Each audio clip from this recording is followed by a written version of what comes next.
Assalamu alaikum. Walaikum assalam. I read Hadith is in Sahih Bukhari where it says about snaps like the most heavily punished people will be photograph makers. So in this where currently where we stay, it's not possible to avoid photographs completely because you require photographs for everything. So how do we act on this Hadith as well as be Sharia compliant? That's the question that there's Hadith in Sahih Bukhari that the people who will be punished maximum are the photograph makers. And today in this world we cannot avoid photography. Therefore, how do we reconcile the Hadith? Whether there's nothing that you cannot avoid photography, but the interpretation, the translation of Hadith is wrong. What the Hadith says, the person who makes a tasveer, the musawwir, the person who makes a tasveer, he will be punished. Now, what is the meaning of a tasveer is to be understood.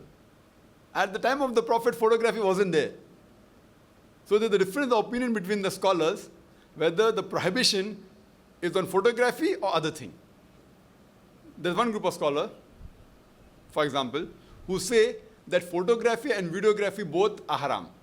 For example, Sheikh Nasruddin Albani, he was a great scholar of the last century of Hadith and a Muhaddith. He says that still photography and videography both are haram, according to his understanding. The fatwa of Sheikh bin Baz, he says that still photography is haram and videography is permitted. Sheikh Utaymi, his fatwa is that as long as it doesn't go outside the fold of Islam, within the purview of the Islamic Sharia, still photography and videography both are allowed. Now all these three great scholars, they're great scholars, and they're the authentic scholars, alhamdulillah, and we respect all. But Allah says in the Quran, فَاسْأَلُوا أَهْلَ الذِّكْرِ إِن كُنتُمْ لَا تَعْلَمُونَ, in Surah Nahl, chapter 16, verse 43, that ask the person who knows. So these are great scholars of Hadith, but photography is a science. And what they say that since the Prophet said, tasveer is there, and today in Arabic, for photography also the word tasveer is used. But at the time of the Prophet, photography wasn't there. So what scholars say, because tasveer is mentioned, and today the word tasveer is used, photography, therefore photography is haram. See, the language keeps on developing. So we have to first try and identify what was prohibited in Islam. That's more important rather than the word, what it meant that time. So since that time photography wasn't there, you cannot say for sure that the word tasveer means photograph. Though today, in Arabic, the word tasveer is for photograph. So many of the words, for example, utilized at one particular time, it keeps on changing by the passage of time. Those scholars who say that photography is permitted, what they say, that what the Prophet prohibited is the hand painting. I'm not talking about those scholars who have gone way away from Quran Hadith. They say that sculpture is allowed and everything. I'm talking about the authentic scholars. There's a difference of opinion among the authentic scholars. What they say, that what the Prophet prohibited, what is done by hand.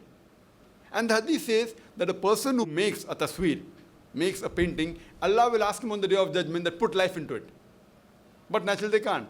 So making a picture, a painting of these living creatures like animals and human beings is prohibited. What happens in photography is nothing but a reflection which is preserved on paper. Prophet Muhammad, he never prevented the Sahabas to look in a reflection in the water while combing their hair. He never prohibited them to look in a mirror. So looking in a mirror where reflection is there is not prohibited. In photography, the reflection is preserved. So scholars say that photography per se is not haram. But if you use photography for wrong things, like idol worship is haram. Using photography for obscenity, for pornography is haram. Using photography making a big blow-up of person, like Amitabh Bachchan, Gavaskar putting in a drawing room, that leads to idol worship is haram. So photography per se is not haram, but using photograph for wrong purposes is haram.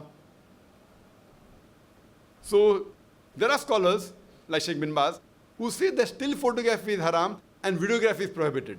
Now since we are in the field of media, I'm aware that videography, the shooting, is nothing but still photography moving at a speed of 25 frames per second or 24 frames per second.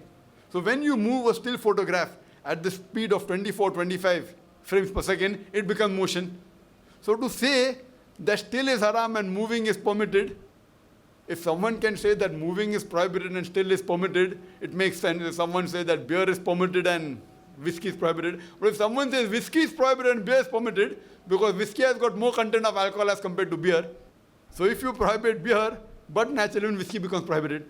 So with this logic, what I say, to permit one thing which is lesser as compared to the thing which is much more higher. So still photography and videography is a higher version, advanced version of still photography. So therefore what I say, that these were great scholars, But because of the knowledge of science, they may not have referred to a person who's a scientist. I believe more with the fatwa of Sheikh Utaimi, who says that still photography and videography per se is not haram. And he says that on certain occasions, which is permitted in Islam, it's allowed. Otherwise, normally making blow-ups is haram, or keeping big blow-up size photograph of great personalities that leads to idol worship is haram. So I agree more with scholars like Sheikh Utaimi. So therefore, photography per se is not haram, but using photography for haram purposes is haram. Hope that answers the question, brother.